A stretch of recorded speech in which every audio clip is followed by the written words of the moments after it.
everyone. Thank you for coming today. I'm so excited. We have a session today on superhero therapy.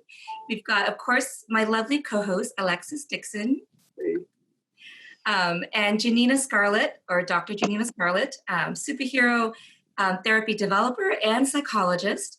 And we also have Emma and Roxy Shimp, who's joining us just shortly. But first, I want to start off with Janina. Thank you Hi. for coming. Hi, thank you so much for having me. What an honor. I'm so excited. The honor is all ours, I assure you. Thank you so much for joining us. Thank you. And Janina, I think the work that you do is so timely right now. One of the things that we have talked about in the past, because we've presented together before, is on anxiety and trauma and helping teenagers and young adults kind of overcome their trauma. And one of the big pieces of trauma that's come up a lot, or of anxiety, is the fear of death. And I've done a lot of work with kids whose parents either themselves have cancer or their parents have cancer. And death is something that we do talk about, that is very much on the table. And so that's something that most kids don't really have to encounter until they have a pet or a loved one. But now, pretty much across the board with COVID, death is something that is very much in the forefront. It's in the news, it's on the radio, it's on social media. Parents, family members are talking about it, and kids as young as 4 and 5 are talking about it and are concerned about it. So, Janina, I wonder if you could talk to us a little bit about how parents should be thinking about this with their kids, and how should they be talking to their kids about death and the fear of death. I think that's a wonderful question. I'm really glad that you asked that. I think that it's important for parents to use, of course, appropriate language for children, right? Age appropriate, but also to be honest.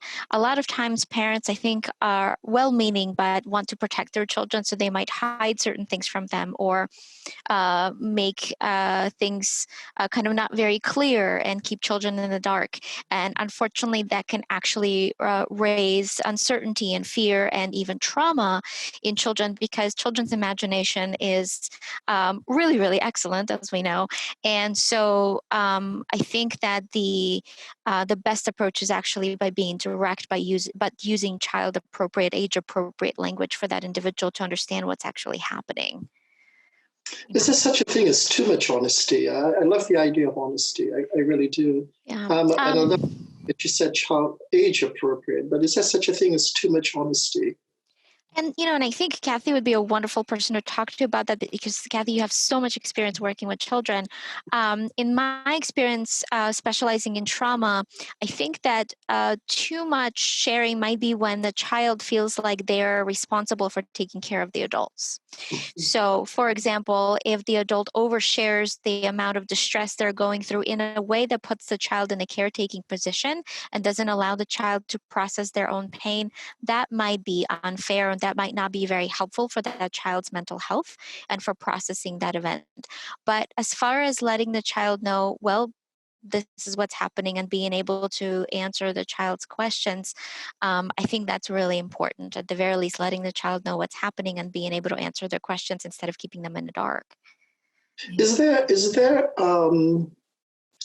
value when a child asks a question? Is there value to perhaps first, and probably for either you or Dr. Kat, because I know you both are, well, Dr. Kat works with children, but is there value in asking the child, well, what do you think? What are your thoughts about the question you're asking, before the adult gives an answer? Because the child may be asking a question, but actually meaning something quite differently. And I'm not trying to play child psychologist, because I'm not, but oftentimes I wonder if there's a value to first inquiring as to, well, what are your thoughts about that? Sure, and maybe even asking what made them ask that question, right? And Dr. Kat, I imagine you have a lot more insight than I do. Again, you're the specialist in working with children, and but just kind of my take on helping families work through traumas. That's kind of been my take too, just in terms of finding out what's made you ask that question, kind of. And I love that idea of asking the child what their thoughts are on that too. Just having a family discussion on that topic. Yeah, absolutely, Alexis. You have an honorary degree that I'm conferring on you as a psychologist, a child psychologist, because that is the really what I actually recommend is that's where you start. start with what the child knows. And Janina, just to your point, where did you hear about this? Yep. Who have you talked to about it? Because again, I think it goes back to what you were saying, Alexis, what is the child really asking here? You might kind of go into this great, explanation of death, and really what they're asking about is something different. Yep. So always start with what they know. And that goes not just for young kids, but also for teenagers and college students too, for young adults. Sure. Yeah. Janina, speaking of children, can you give us a little bit about your background? Because certainly as a child, you experienced exactly what some children are experiencing now in a different country, under a different condition, but it certainly led you to where you are right now. Can you talk a little bit about your background? Sure. Yeah. Thank you for asking. I was born and raised in Ukraine, and shortly before my third birthday, that's when the Chernobyl nuclear disaster occurred. And not quite, of course, to the same capacity as what's going on now, but for a long time, we also had a difficult time with going outside or being allowed to engage in certain activities that we wanted to engage in. For example, water was unsafe to drink and fruit was unsafe to eat. So there were certain precautions that we had to taken as a country, as a collective, in order to make sure that people didn't continue dying. I spent most of my kind of in and out of the hospital because my immune system was shattered after the acute radiation poisoning that my family and I went through. And so this is, of course, far more profound than what I experienced as a child, but it's also to some degree kind of familiar too. What's happening right now? You mean? Yeah, the pandemic. Yeah, absolutely. Yeah. And then at 12 years old, you moved to Brooklyn, New York. Can you talk about that transition? Yes. Absolutely. So, due to some of the political tensions and some of the unfortunately prejudice that my family and I experienced, we were targeted, and so to provide safety for our family, we sought refugee status, and we were able to obtain it and came to United States as refugees when I was 12 years old. And I remember being really, really excited and also really nervous. And the transition was actually a lot more difficult than I anticipated because, I mean, some of you might remember seventh grade, and kids are not always very nice. And so, like a lot of kids in seventh grade, I went through a lot of bullying. But what I didn't realize is that a lot of kids all around me were suffering, and I didn't know that I was not alone in that experience.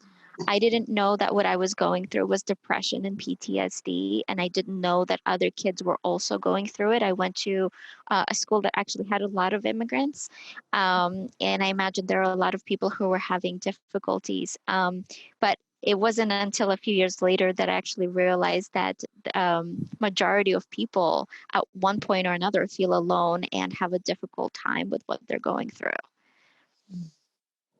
What was the turning point for you, Janina?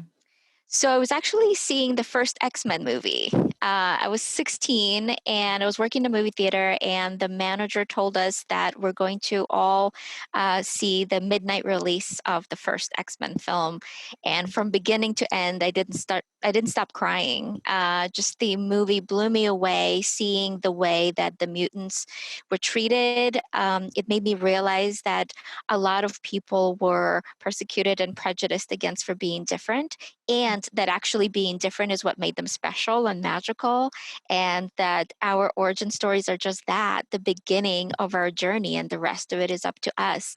And I was just watching this movie, having epiphany after epiphany, and realizing that I was not a victim of my experiences, that I was a survivor. I was realizing that people all around me were enjoying this movie, so they were probably connecting to it too. And so there was this profound moment of, wow, I am not alone. And a lot of people probably go through something similar. Even if not everyone went through the same experiences as me, everyone feels alone sometimes.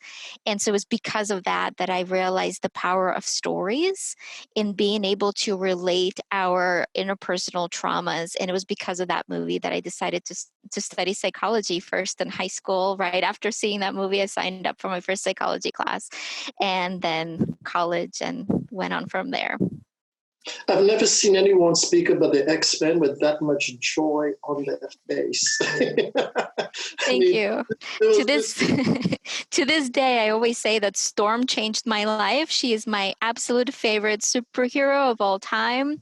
can you tell Uh, me what Storm is so they have a sense of? Sure. Storm is one of the X-Men. She's a mutant who has the ability to control the weather. Her real name actually is Aurora Monroe, and she went through something really traumatic in her childhood when she and her family lived in Egypt. There was a military plane that crash landed into her family home, killing her parents instantly, and it took Aurora 3 days to crawl out of that rubble. So because of that, when she joins the X-Men, she experiences claustrophobia, and there are also signs that she might also have at least some symptoms of trauma, maybe not full-blown PTSD. But even though she experiences panic attacks when she's in tight spaces, Storm manages her anxiety in order to support her friends. And I always thought she was so empowering and so amazing. And so to this day, Storm is my hero. She's someone I look up to. And Halle Berry was my first Storm, so she'll always be my favorite. She's my favorite also. Same here. I think we're dating ourselves there. Janina, one of the things that struck me with this is that Storm is, she's a superhero, and X-Men, the mutants, they're superheroes. Yeah. But they're flawed human beings, right? Yes. Or beings, not human, but they're flawed. And so we're not expecting that people are perfect. So there's this thing about, I think you talked about in superhero therapy, I've heard you talk about Superman and kryptonite being, It's vulnerability. yeah, his vulnerability. Can you talk to us a little bit more about that, about vulnerability? Sure. Absolutely. Well, a lot of people assume that vulnerabilities are weaknesses, and I think vulnerabilities are our greatest strength because vulnerabilities show us what we really care about. The core of our vulnerability is the epitome of our greatest core value. It is where our heart lies. It's what we stand for. And so for Superman, it's true that kryptonite weakens his powers, and the reason why it matters is because he cares about saving people. And so I often use this metaphor. I started using it with Marines that I was working with who had just come back from Afghanistan and Iraq, and were saying that they were somehow a failure for having developed a mental health disorder. And so I would ask them if Superman has any vulnerabilities, and so they'd say, "Well, yeah, kryptonite." And I would ask, "Does that make him any less of a superhero?" And they'd say, "Of course not." There'd be a pause and then a light bulb and then say, okay, I see what you did there, right? Because every superhero has a vulnerability. And every person does. And it's not despite of these vulnerabilities, it's because of them that we care. We want to see somebody defeating all odds, overcoming obstacles. And that's what superheroes do. And that's what people do. And so for everyone watching, that's what you do on a regular basis. Sometimes getting out of bed is the most stressful thing that we do. And in fact, science supports that. Our cortisol levels are highest in the morning and they wane during the day. So getting out of bed is literally the most stressful thing that we do. So if you did that today, congratulations. And so I think that being able to face our vulnerabilities as our strengths can really change our perception of what we're going through and can allow us to look at what we've been through as a hero's journey. I love, every time you talk, you have this amazing smile on your face. And I just really love it because what it means is that you're living what you're saying. I want to talk a little bit about shame in respect of vulnerability. And if you can perhaps talk about the stories we tell ourselves when we're feeling shame, and then the story we need to tell ourselves to exit and emancipate ourselves from the shame. Can you talk? What a wonderful question. Just to piggyback on what Alexis is saying too, for a lot of the teens and young adults that I work with, they carry a lot of shame because of the events, the stressors, the sometimes tragic, horrible things that have happened, in their lives. And so when we talk about how to build resilience, shame is a big part of that. So just to Huge. on that. Yeah, absolutely. Absolutely. And people of all ages, and that, again, that includes kids and teenagers, and that includes Marines who just came back from the war. That includes warriors, that includes superheroes. Everybody has this shame-based core belief along the theme of I am not enough. So, for example, some of these beliefs might be I'm not good enough, or I should be stronger, or I should be able to handle it better. What is wrong with me? And the truth is, a lot of times we might not be realizing how much we've already faced. And I think that if anyone with those beliefs watched a movie about another character who's going through something similar, they would be cheering that character on. They would want to see that character succeed. They would never say that character is weak or broken or a loser, right? They would be in that character's corner. And I think that sometimes we might forget just how many battles we've already been through, how many dragons we've already fought. And so sometimes it's about reframing that narrative from I am weak to, wow, this is really hard and I'm showing up and I'm fighting this.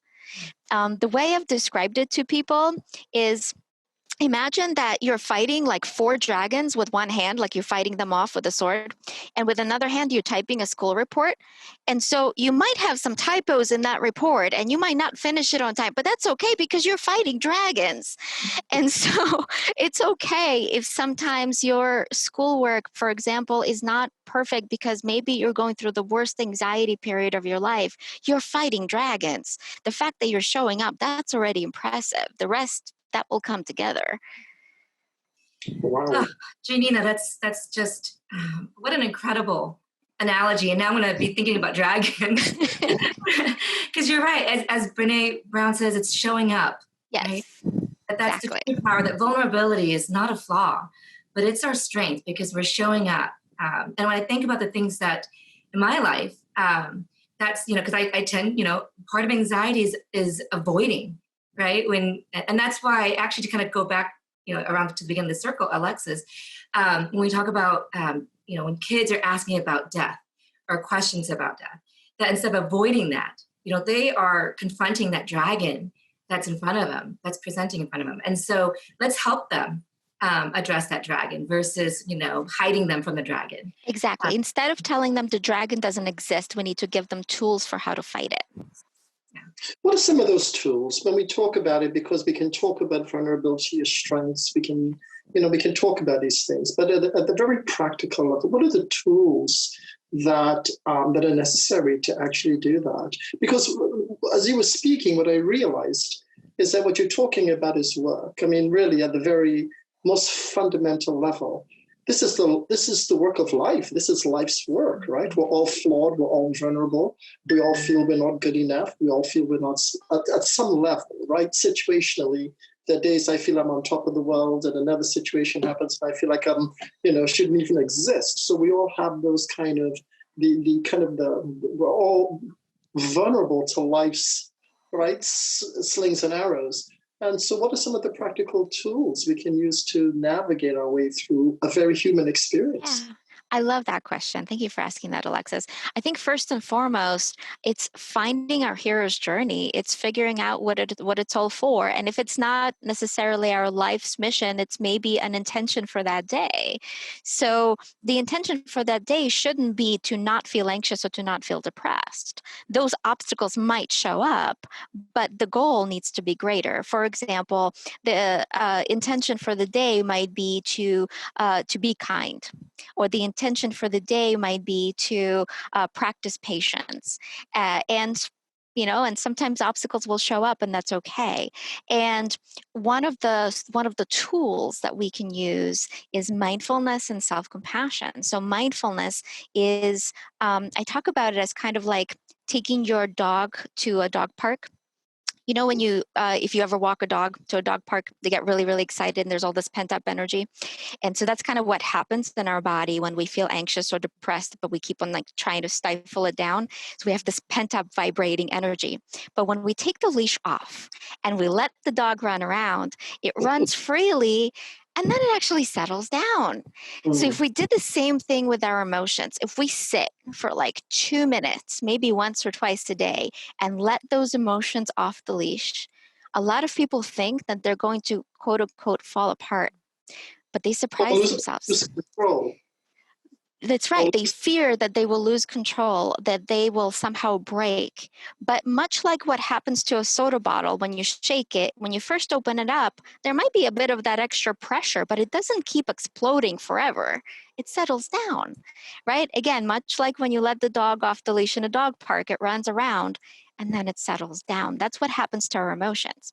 So if we take these little breaks throughout the day where we take our emotions off the leash, and we allow them to kind of come and have some fresh air, our bodies actually have less of that pent up energy, pent up, frustration or emotion, or whether it's anxiety or stress. So that's mindfulness, allowing our bodies to feel whatever is there anyway, because suppressing it doesn't work. And then self-compassion is treating ourselves the way that we would treat a dear friend. Kristen Neff does amazing work with self-compassion, so I probably won't do it justice. But in essence, self-compassion refers to treating ourselves the way that we would treat somebody that we really, really love and care about, like our absolute best friend or our pet, like I have my cat sleeping next to me, and or maybe our favorite fictional hero. So the way that we would respond to them when maybe they're having a tough time, or when they've made a mistake, or when they're feeling bad about themselves, whether it's giving ourselves a little hug, or whether it's saying kind things to ourselves, such as, yeah, this is hard. It sucks. I get it. Anybody in your situation would be going through that. And at the same time, what you're doing is important and who you are is important. And sometimes we just really need to hear that. That's amazing. One of the things I heard you talk about, there's so much I want to say to you. I think we need like a 3-hour show with you. That would be great. But one of the things you talked about that I've not heard before is post-traumatic growth. Can you talk about that journey from post-traumatic stress disorder and the journey to post-traumatic growth? Yeah, thank you for asking that, Alexis. So a lot of people have heard of post-traumatic stress disorder, but not a lot of people have heard of post-traumatic growth. In fact, only about 20% of individuals who are exposed to trauma experience PTSD, and the rest kind of naturally recover. And a lot of people who either recover naturally or even develop PTSD might experience post-traumatic growth later on. Post-traumatic growth refers to finding meaning in our traumatic experiences. So a great fictional example of that is Batman, right? Little Bruce Wayne, whose parents were murdered when he was a small child, decided to dedicate his life to making sure that no other child lost his parents the way that he did, that nobody else lost a family member the way that he did. So he became the protector of Gotham City. And being Batman is what allows Bruce Wayne to have meaning. And so a lot of real life individuals do exactly that after a traumatic experience, they might reevaluate their core values. They might shift their priorities. They might spend more time with family or friends, realizing their mortality and realizing the kind of things they want to do with their lives. For example, I've had trauma survivors who went through sexual assault who started nonprofit organizations to support other survivors. I've talked to individuals who have been through severe bullying, who then started either nonprofit organizations or had TED Talks about surviving bullying and helping survivors of bullying. And so that's an example of post-traumatic growth, is taking our own pain and turning it to action, turning it to meaning. That's something that will then help other people, and essentially becoming a mentor for other people who are just on the beginning of their journey of this kind of pain. So it's almost a thing where if I am hurting, I recognize that the world is also hurting, that I'm not the only one. Yes. And so I extend my pain in empathy to another person, because I think if I'm hurting, you must be hurting as well. And so I offer myself and my assistance to you. And in the doing of that, I'm also healed. Is that what I hear you saying? And sometimes it's true that it can be healing and the pain might also be there. Got it. And so, because oftentimes we expect a transactional kind of thing, that if I do this, then the pain will go away. So can you talk about that a bit, please? Absolutely. So post-traumatic growth that we're talking about here is more about finding meaning, but it's not necessarily about getting rid of that pain and of that trauma. That individual might always feel pain. And by finding a sense of purpose, their suffering might ease. There's a difference between pain and suffering. Pain is natural. Pain is something we can't run away from. But suffering is essentially a resistance to pain. And so, if we're able to find meaning from our emotional or physical pain, then we might be able to reduce the suffering, although the emotional pain might always be a part of our life. Mhm. And Janina, we were talking about how, living your day with intention, right? And towards values. So your books, you're a prolific author, and you've published quite a few books, including one more recently that I'd like to talk about in a little bit. But a big part of what your books are on, and they're usually targeted towards teens and young adults, is based on ACT, acceptance and commitment therapy principles, which is very big on our values and living toward our values. Can you talk a little bit about that? Absolutely. I actually, when I first started learning about ACT, the way that I was explaining it to myself is, oh, this is kind of like a hero's journey. And so it just made sense to me because it includes principles like mindfulness, which I sometimes explain to other people as kind of like your own Jedi training or tuning into your own spidey senses and accepting things that we can't change and finding our core values, which are essentially what this is all about, what our hero's journey is going to be about, what we want our life to be like, and creating committed actions, which I call superhero steps, that allow us to be closer to following the kind of journey that we want to be and the kind of hero that we want to be in real life. And so, as I mentioned before, I think although everyone struggles in some ways, if we're able to find that journey, then, my goal is essentially to help my clients to become their own version of a hero in real life. One of my favorite books early on, and my kids' favorite books, because I found it off of my bookshelf, was your Choose Your Own Adventure type of book from a few years ago. I can't remember the topic or the title. Therapy Quest. Yes, Therapy Quest. And I love that because it reminded me of my childhood when I used to read Choose Your Own Adventure books. I don't know if you guys remember that out there as the viewers, but they're books where you go through each story, and the next step, there comes a point through the story where you get to choose your action. And then based on what your action is, you go to that page in the book, and the outcome may be different from if you have chosen a different action. And so part of that is for your clients, Janina, or for the teens and the young adults who are reading it, is they're learning the ACT principles, how to choose to live their life in a way with ACT principles as they're going through Therapy Quest. Is that right? Did I describe it correctly? Yeah, no, that's correct. Yeah, thank you for doing that. Absolutely. So my goal is to destigmatize mental health, to allow people to understand it's something that a lot of people go through, and also to make learning about mental health enjoyable and fun.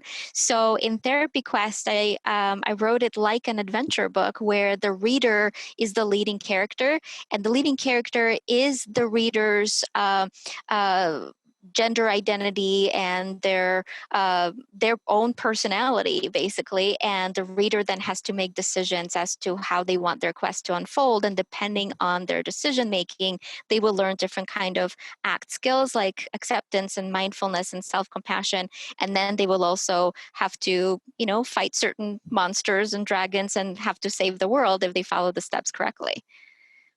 Wonderful. My kids give it a big thumbs up. Thank you. I appreciate it. Especially Thank you so much. They found it on my bookshelf and read it without me assigning it to them. So that was double. Now, That's great to hear. You just released a new book called Violet. Could you show us your book? Sure. Yeah. So this is Dark Agents, Violet, and the Trial of Trauma. This is book 1 in the Dark Agents series. And so this one focuses on this character, Violet, here on the front cover. Could you tell us a little bit about the book?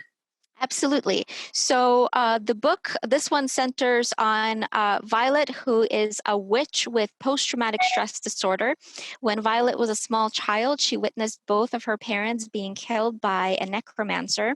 And so to avenge their deaths, Violet joins the Underworld Intelligence Agency to study under Hades to become a dark agent, who is someone that's tasked with capturing different kinds of evil supernatural forces.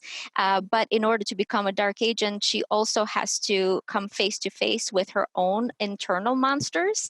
And so she has to learn things like mindfulness and acceptance. And that's a part of the training, the new psychological curriculum that she has to follow, that where she has to actually process her trauma if she wants to graduate. You've made therapy fun. That's the intention. Thank you so much. I appreciate it. Yeah. So healing can be fun, huh? That's the hope. And in the book, part of it is also that she's facing the fear of death too. Isn't that part of her journey? That's correct. Yeah. And so we see kind of glimpses of it in this book. We're going to see more of it in the subsequent books. And so it's true that Violet had a fear of death, having lost both of her parents, and kind of to dive head into that fear is why she chooses to join Hades' Underworld Intelligence Agency, because that means that she gets to live in the underworld as the trainee. And so as a living person, she gets to see herself what the underworld is like. So she's facing her fears head on. She's facing her fear of death head on, but she's still running from her trauma. And she's learning. Yes. Wow. What a gift you are, Janina, for all of us. You're so kind. Thank you so much. When you were talking earlier about post-traumatic growth, I just thought you are the living embodiment of this, right? Having suffered through or experiencing Chernobyl at the age of 3, and then immigrating to the States for your safety at the age of 12, and then encountering all the bullying and all the different stressors that occurred, and then to turn your life around, not turn your life around, but to really kind of move forward through that, to grow through that period of trauma. It's just really incredible. And now you're giving back. So I think you're living your life on the principle of act. Thank you. You're giving back to others around you. That means a lot to me. Thank you so much. So what I'd love to do, before I bring Emma Weibel and Roxy Schimpf in, I just wanted to make sure folks can buy your book off of Amazon. Is that right? That's correct. Amazon or a lot of independent bookstores have it. Please support your independent bookstores if possible. Yeah, so Mysterious Galaxy is such one here in San Diego, an independent bookstore. Correct. And I think they've had you do some book signings there. Do you know if they're still open during this pandemic, or they're doing curbside? They're not open, but they're shipping books all over the United States. Great. So online, perfect. So thank you for the shout out for the independent booksellers. That's right. Yeah. They've been around for a long time. They're good. They're wonderful. So Janina, what we have today is Emma Weibel and Roxy Schimpf. Amanda will be bringing them into our room here. Emma is a 13-year-old, very precocious young lady who is living here locally in La Jolla. And hi, Emma. Hi. Hi. So nice to meet you. Hi, it's nice to meet you too. And Roxy Schimpf, a young adult college freshman at the University of Rochester, right, Roxy? But you also have local roots. Your family's here in La Jolla, and you're back here in La Jolla now. Is that right? Yeah, back in San Diego with my family. Yeah. So Roxy, you were in New York when coronavirus hit the shoreline. Is that right? Yeah, it was a couple hours upstate, but it was still pretty close and scary. Okay. Tell us how that went for you, and how you kind of made your way back to San Diego. Well, around the second week of March, we had spring break. So I was actually back home. Okay. And then a couple of days before we were supposed to fly back and finish out our semester, the University of Rochester emailed us and they said, because of this pandemic, you can't come back. You have to stay home. If you really have to, come back and get all of your stuff. But unfortunately, classes are online. So we were all sent home thinking we can go back for our last couple months. All the seniors didn't get to graduate, and we just had to go get our stuff and come back home. How was the adjustment for that? And what did you hear from from your fellow freshmen? For freshmen, it was really hard because it was like we were just finally getting situated. Like everyone had just kind of made all their good friends. Like we had all these things we were super excited about. I had my volleyball team, all my friends that were on the varsity like spring sports. They didn't get to have any of their seasons. But the worst was definitely for the seniors. They didn't get their graduation. They decided to stop college early, the expectation. But kind of transitioning to online classes was definitely probably one of the hardest parts because it's really different going from going to classes, going to a library, doing homework with your friends to just sitting in your room at home and doing it all by yourself. How are you adjusting? I thankfully finished my classes a couple weeks ago, but the only way I was able to adjust was setting myself a schedule because I'm really bad with time management and procrastination. And that was a lot easier like to deal with when I was able to go to classes. But all my classes, because of the time change, I'm not going to wake up at 5 a.m. to go to a class online. So they were all recorded so I could watch them later in the day, but that meant I actually had to watch them later in the day. So that was the hard part. But as long as I set myself a schedule, gave myself, I'm going to do this at 2 p.m., this at 5 p.m., then it all worked out. How are your friends over in New York? Do you have any friends who are kind of living through, because New York City is the epicenter of Corona? Yeah. Every single one of my college friends lives somewhere in the state of New York. I'm the only one from the West Coast. I have like a good friend in Brooklyn, a good friend in Westchester. So it's like right at the center of it. They're doing the best they can. They're pretty much doing the same thing I'm doing. They're just kind of in their house, social distancing, quarantining, but it's not great, but they're definitely trying to make the best of it. They're definitely optimistic people, and they're just looking forward to going back to college as soon as we can. It's a new world. Yeah, for sure. And Emma, so you're in San Diego, which we haven't been hit as hard here, but there was a big adjustment with the schools shutting down. Kind of what's your take on that? What's going on right now for everybody? Well, yeah, this whole experience is definitely very hard and very different, so Friday the 13th of March, they basically were in first period and they just told us, you're going home for 3 weeks. And obviously it's not 3 weeks anymore. But, it was really crazy. It was really different. I had a really full schedule before this whole thing where I would have something every day, extracurricular, and now it's nothing.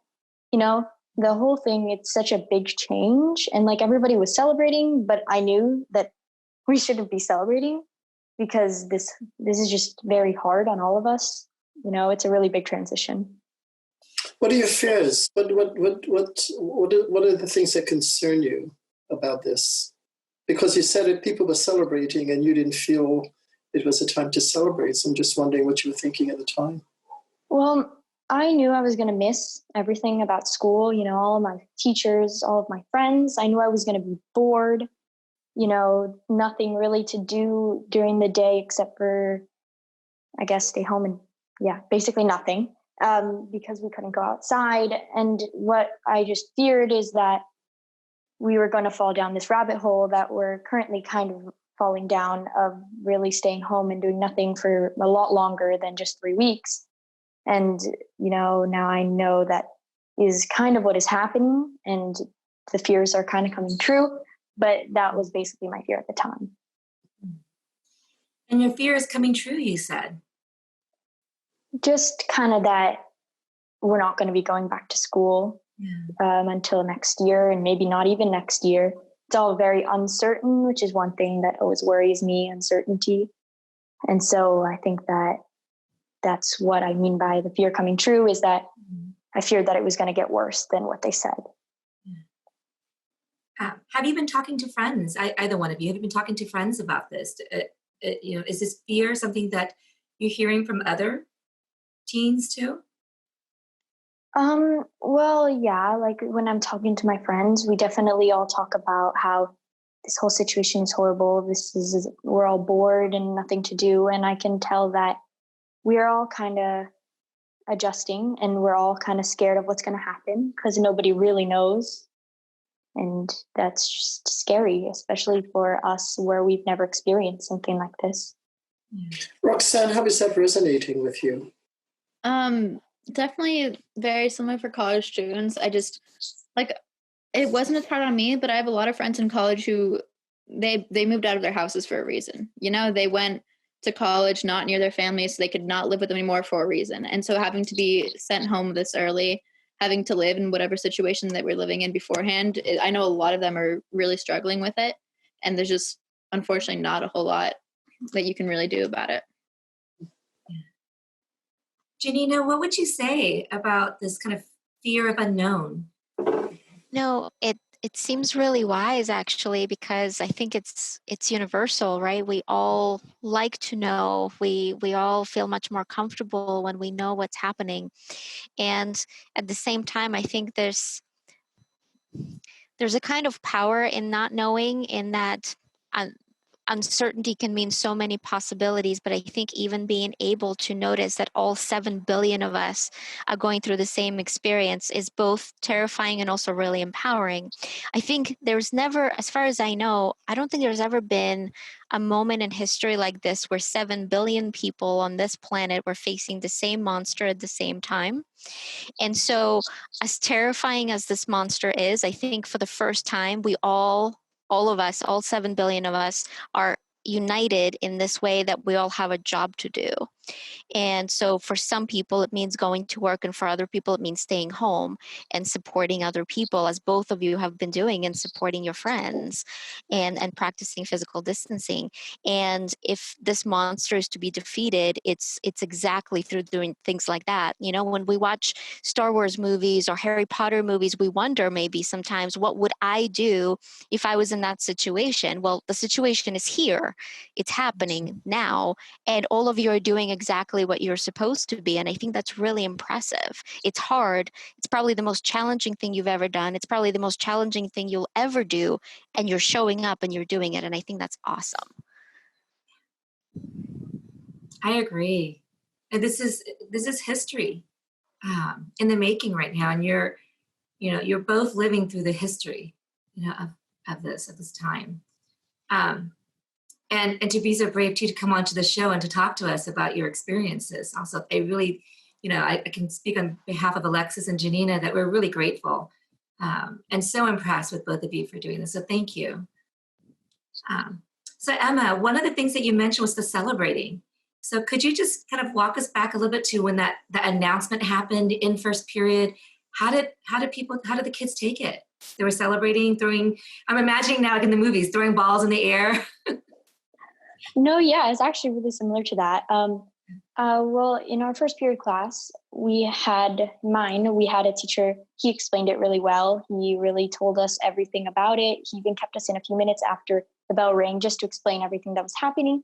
And in our class, there wasn't that much celebrating because he really said we shouldn't be celebrating. I'm happy with a few weeks off, but this is people dying, and that's why we're staying home.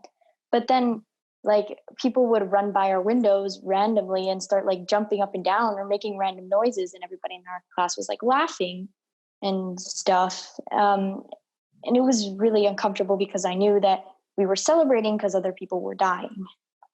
Mm. Yeah, Dr. Janina, can we, I'm hearing a conversation about dissonance, that I have a perception on one thing that's radically different than somebody who's looking at the exact same thing as having. Can we talk a little bit about that in respect to how I can look at something and see it and somebody sees it radically different? Yeah, and kind of like the perspective taking here, right? And Emma, I think you have a really wise perception here where you're able to take this incredibly compassionate approach at not only how the quarantine is affecting you, but also how the pandemic is affecting other people. I think some individuals might not always be able to see that, sometimes because maybe they haven't been taught, and sometimes maybe because it's too painful. Right. So it might be too scary, too uncomfortable to think about the way that this pandemic is affecting other people and what the implications are. But the fact that you're able to recognize that there's a true horror in this situation, and people are dying, and this is not really something we should be celebrating. I think that it takes a lot of courage and wisdom to walk into darkness the way that you did. I mean, I think it's very Harry Potter of you to be able to do that and be able to face it in that way, and to recognize, no, this is something we need to actually be very cautious about and be very respectful about. So I'm very proud of you for the way you handled that. Thank you. Yeah. It's very respectful of others too, Emma. Now, Emma, one of the things you said is the fear of the unknown. And Roxy, I think that I can promise you that all of us professors across the nation, as well as across the world, are just wondering what is going to happen at our university institutions. You know, are there going to be classes in the fall or not? Or what will they look like? And I can only imagine for you as a freshman, you know, this is, you know, college, you know, university life is just starting for you. So what are your thoughts on that? And what are your friends' thoughts too, if you can speak to them? Our university emailed us and said, like, just last week, they said, as long as the state of New York tells us we can't, like, we're coming back on, like, for fall next year. So, like, hopefully that's the case. It's just, there'll probably be no big social events. Club sports, what I'm part of, I'm assuming won't be able to all go into a gym and practice together or drive hours up and down in order to, like, go to our tournaments. So that's going to suck, because I just made captain this year and everything. So it's like all these things that we're just starting to look forward to. We have no idea if we'll be able to do it or not. And but I know, what, Roxy? for my volleyball team. Oh, volleyball. Wonderful. Yeah. Roxy, sorry, go ahead. Sorry. I know, because at least, like, so I'll still have my suite that I'm, like, living with some of my close friends. So I know we'll still have our classes. I'll still have my friends that I'm at least living with. So I know things are going to be okay no matter what. It's just a matter of, I don't know what they're going to be yet. Yeah, Roxy, I was going to ask you and Emma this, and I wouldn't ask this otherwise, but we only have like maybe 12 minutes left, and I just want to hear the answer. So one of the things that's been obvious is that the life you had before has been taken away from you. So you've lost a certain amount of freedom. And I'm asking both of you, have you found a new kind of freedom in some expression, in some new way that you haven't been before? Emma, I see you shaking your head. What's your new freedom that you found? Well, so basically, I've gotten into a lot of art lately, and like photography and editing and stuff like this, because like at the beginning of this whole thing, since I went from a full schedule to nothing, I would wake up in the morning and couldn't find any meaning to waking up. Like, why am I going to go in a day where I don't do anything? And so then I started thinking, maybe if I gave some purpose to each day, it would help. And it really does. In going through painting, taking pictures of things, seeing the little things in nature that can make me happy, it's really like changed this whole situation for me. And, you know, it's a whole sense of creativity that I never knew I had. I want to say something to you, but I want to hear Roxanne's answer. Roxanne, what's your newfound freedom? For me, because I still have my job, I work at a pizza shop, and I still have my internship where it's like a psychology internship, and I'm transcribing interviews from the 2000s about parents whose like children are at risk of maltreatment. So I still have like some sort of structure. But for me, it's been a lot of writing, because like I was really into writing in middle school, and I just went to high school and college and didn't really have the time for it. But now I'm kind of finishing up the book that I started to write, and like poems, songs, anything that I can get my hands on too. Mine's really been writing. I just have to say this, and I'm not the psychologist on the show. There's two others that are much more brilliant than me. Emma, you said something that I think was like so beautifully stated and so deliciously. When we talk about life, sometimes we talk about the sweetness of life. And I just want to tell you what you just offered me that just resonated with me. And here's what you said. I brought meaning to the moment. You said that. I decided that I just want you to hold space for the power of that language. I, Emma, at 13, brought meaning to the moment. So here I am, both Emma and Roxana, my external life has been taken away from me. I went through sadness and kind of emptiness, and I wasn't laughing and other people were, and I saw no enjoyment in the moment. And one morning I woke up and I brought meaning to the moment. And I just so love the sweetness of that language. I really, really do. I just want to say that to both of you. Keep doing that, by the way. It's really, it actually comes full circle with Janina, the principles of ACT, right? Which is you live your life with intention. And that is something, because, when things get so busy, so I'm the opposite from where you guys are at, right? Where my days is just jam-packed with lots of things that I have to do. And one of the things I do when I wake up in the morning as well as at night is I ask myself, did I do what I wanted to do? Did I live my life with intention today? And some days I was not as productive as I wanted to be, right? I didn't get all the things I wanted to get done, but did I live my life toward my values, toward my intention? And sometimes I kind of go off, right? And when I do that, though, it kind of helps me to bring back to focus of this is the pathway I want to go, and that help. I know that helps me. And I have to tell you, I learned that in my 40s. And Emma, you at 13. And so, it just brings tears to my eyes that you're learning this at such a young age. And I think about the resilience, and Alexis, it goes back to, wow. If this is the generation that is coming out of this pandemic, which is, not a positive event in the world, right? A global pandemic, but this is the generation that's coming out, and this is where you're taking us. I have so much faith and so much optimism for our future. And I love that both of you are able to actually utilize creativity. Because creativity, the word create actually, means birth, right? We're creating something, we're putting it out there. And what's interesting is that creativity can actually lead to a release of certain chemicals in our body, like endorphins and oxytocin and dopamine. And so these are all kind of like feel-good chemicals that, I don't know if you knew this or not, but you are naturally generating in your body. And by your creative projects, both of you are essentially bathing your heart in joy and working on supporting yourself. And should you ever decide to, not that you have to, but should you ever decide to share your artworks or your photography or maybe your book with other people, then you're also giving a gift of yourself to the world, if you ever want to. But I just think it's so lovely that both of you are doing that. Roxanne, I see you smiling. What are you smiling?